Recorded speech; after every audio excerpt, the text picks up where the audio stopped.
ఇలాంటి రోజున షష్ఠి పూర్తి మహోత్సవ కార్యక్రమం సాధారణంగా ఒక్కసారి మనం తెలియజేసుకుందాం. ఒక 2 నిమిషాలు. షష్ఠి పూర్తి కార్యక్రమం అంటే 2 రోజుల పాటు ఉండేవంటి కార్యక్రమం. అది ఒక రాత్రి ఒక పగలు ఉండేవంటి కార్యక్రమం అన్నమాట.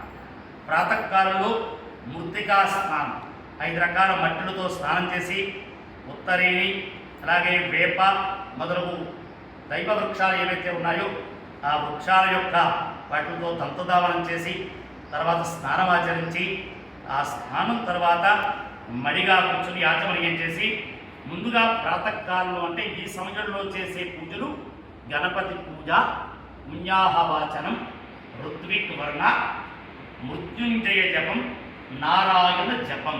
అక్కడ చూస్తే సరిగ్గా 10 మంది పండితులు ఉన్నారు.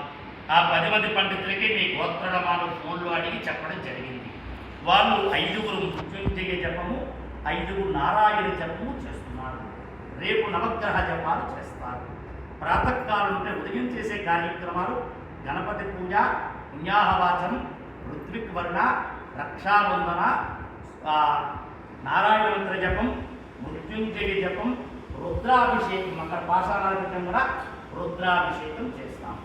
రేపు ఏకాదశి సాయంత్రం 6 గంటలకి ఏవైతే 60 కలశాలు పెట్టామో వీటికి ఆవాహనం 6:30 మొదలై 6:30 నుంచి 9 గంటల వరకు వీటికి ఆవాహనం.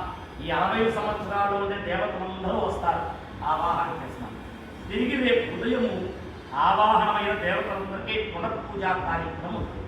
తదుపరి ఆవాహనమైన దేవతలందరికీ అక్కడ హోమగుండం పెట్టి హోమ కార్యక్రమం ఉంటుంది. పునః ఇలాగే రేపు 10 మంది పండితులు వచ్చి నవగ్రహ యథాశక్తి జపం చేస్తారన్నమాట పండితులందరూ కూడా. దాంతోపాటు రేపు దానాలు ఉంటాయి, నవగ్రహ దానాలు. మీకు చెప్పాను కదా, కాస్త సువర్ణం తీసుకోవాలి, ఇలా తీసుకోవాలి. ఆ సువర్ణ దానం అంతా రేపు దాన ధర్మ కార్యక్రమాలు ఉంటాయి.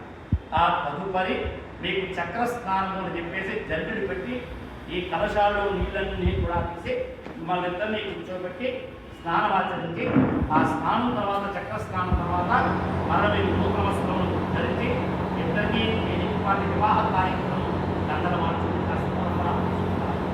ఆ తదుపరి వేదాశీర్వచనం చేస్తాం. తదుపరి పెళ్లి భోజనాలాగే షష్ఠి పూర్తి చక్కని స్వీట్తో